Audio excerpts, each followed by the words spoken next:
Hi everyone, welcome to this channel, the Merchant Construct-preneurs and Tutors. So today we'll be looking at how to calculate the volume of mortar required for block settings.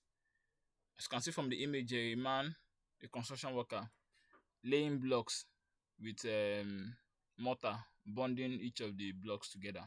So we'll be going very fast. The first thing we're going to know what a masonry wall is. And now, from what I have here, masonry walls are walls constructed using materials like brick, stone, sandquist blocks, or concrete blocks, bonded with mortar. That is what makes a masonry wall. A block is a block, mortar is mortar, but masonry wall is the combination of both blocks and mortar. So when you now have the combination, you now have it as a masonry wall, right? So they provide structural stability, insulation, and aesthetics appeal, making them a popular choice in modern and traditional architecture. Right? Are we following? Okay, so now we are looking at is okay. So we are talking about adaptability allows for diverse applications from load-bearing walls to decorative partitions, residential, commercial, and industrial buildings. So what this statement is just talking about is the block walls that is being raised in buildings. Some are used as partition walls, some are used as load-bearing walls, some are just used as demarcations. So masonry wall. Now let's talk about mortar. What a mortar is. Now, mortar is a workable paste made from a mixture of cement, sand, and water, and sometimes lime. But the common one we see around is cement, water, and sand. So the cement and sand are mixed in a particular mix ratio, and then the water that is added now is minimal to make it have a paste. Let it be like a paste like structure, like just as we have here. This is the paste, you get. So it is semi-solid, not what like a paste is. So that is what a mortar is. So it is what is binding the blocks together, or the masonry walls together, whether it's bricks or wall. Or so mortar is indispensable in achieving strength, durability, and precision in masonry works. So you see how neat this block that is laid here, how neat it is. So the mortar is what is binding it together, and then the mortar is put just as this construction worker is spreading it. So once the block is next layer of block is placed on this, he has to scrape and then rub it so that it's going to be appealing to the eye. So the aesthetics is very um seen. So now let's look at the usefulness of mortar. Now we know what mortar is. So what are the usefulness of? So the first usefulness is bonding agent, because that is the um primary use of mortar, or in the importance of mortar. It creates strong adhesive bond between masonry units, ensuring structural integrity. Now the second is load distribution. It helps to evenly distribute loads across the masonry structure, improving its stability. The next one is sealing joint. Mortar fills gap between masonry units, preventing water and infiltration and enhancing weather resistance. You get? So it fills the gap between masonry units and preventing water, infiltration, and the rest. You get? So aesthetics appeal allows for neat, even, and visually appealing joints in masonry walls, just as you have, as I said, this is very neat. Or let me even use this other image. You can see how neat this is, how neat it is. So that is one of the usefulness of masonry of mortar. The another one is flexibility in construction. Mortar accommodates slight movements due to temperature change, minimizing risk of cracks, right? Okay, so that is another thing, one of the usefulness of mortar. So now let's go into the steps in calculating quantities of mortar required in particular that is required to set a particular block, whether for a room or for a partition. So let's look at it now. We calculate the volume of the wall, and that volume of the wall is calculated as length of the wall multiplied by height of the wall multiplied by thickness. That gives you the volume of the wall. Now the second step is to calculate the volume of one block, including the mortar. Calculate the volume of one block, including mortar. Now the mortar is spread on each side of the block so as to form that bond between between it and another block, right? So it's placed on each side, here, and then at the uh, top, the length, the width, okay, the here, the length, and the height.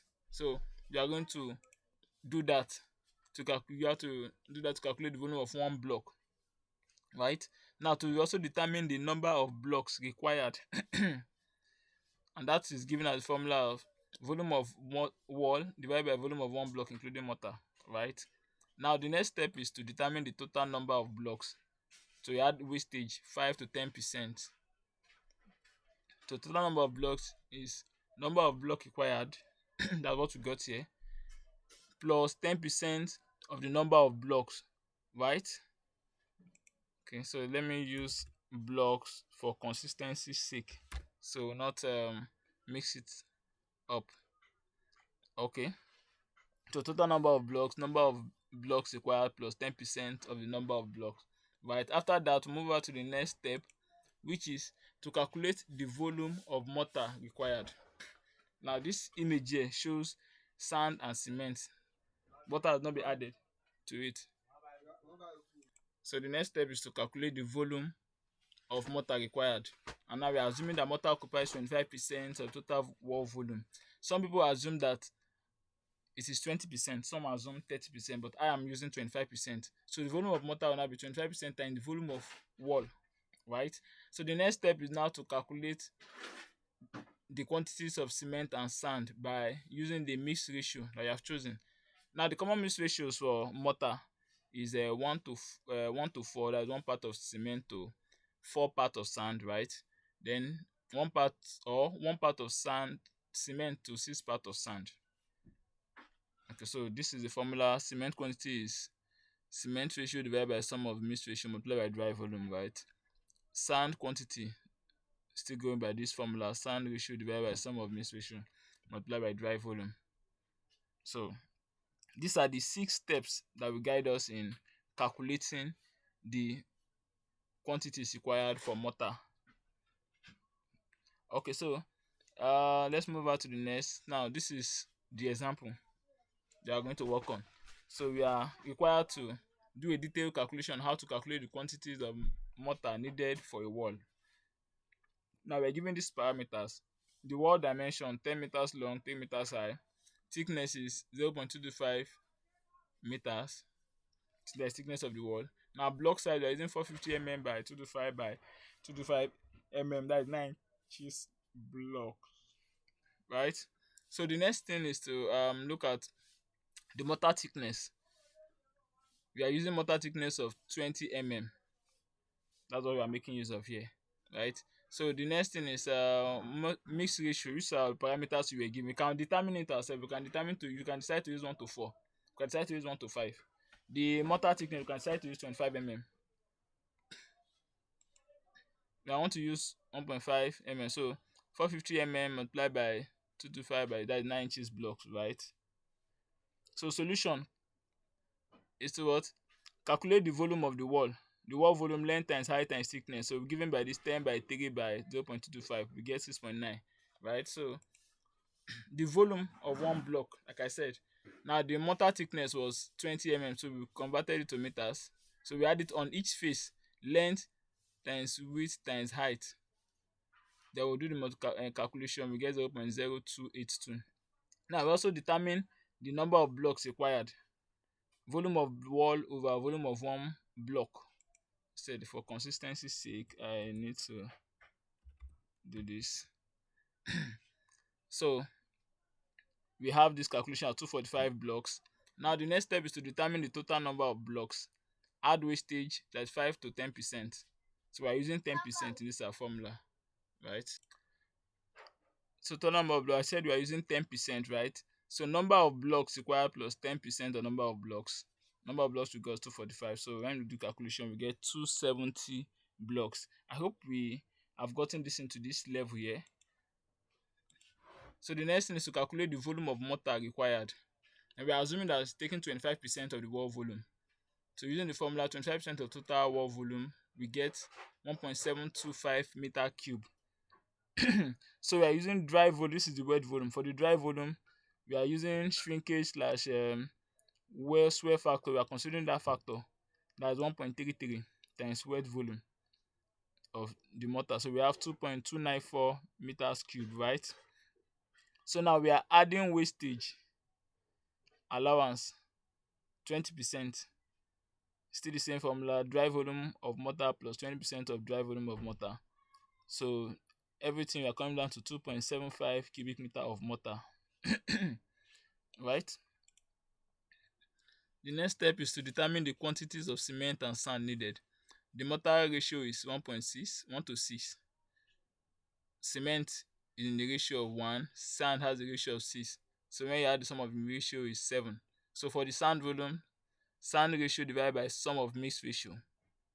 This is the formula. 6 divided by 7 multiplied by 2.75. We have 2.36 cubic meter. Recall, weight of sand per meter cube is 1.6. We are converting this cubic meter to kilogram now. So this per cubic meter of sand is 1006 kilogram. So the weight of sand required now be this sand volume multiplied by 1.6. So we have 1006, we have 3776 kilogram. If we are now converting to ton, we should record that 1000 kilogram is equal to 1 ton. Then 3.776 kilogram will now be how many tons? 3.776 tons of sand. Hope we get this. We are also doing the same thing for the cement. Cement ratio divided by sum of mix ratio multiplied by dry volume. So 1 over 6 multiplied by 2.75, 0.393 cubic meter. So we are converting these cubic meters to bags. And 1 bag of cement has 0.035 cubic meter as the volume. So how many cubic meters does this volume that we calculated has? 0.393. When we calculate it, we have 12 bags of cement. So we are converting these bags of cement to kilogram. Recall 1 bag of cement is 50 kg, and then 12 bags will now give you 600 kg. So the result for calculating the total length of wall high of 10 meters, 3 meters high, and 0.25 meter wide with mortar thickness of 20 mm, and the cement ratio, sand cement ratio of cement sand ratio of 1 to 6, we have 12 bags and 3.776 tons. So that is how to calculate what we have here.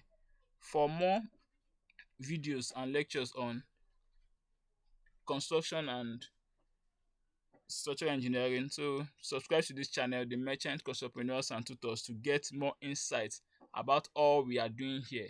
Thank you very much. Like and subscribe. Thank you.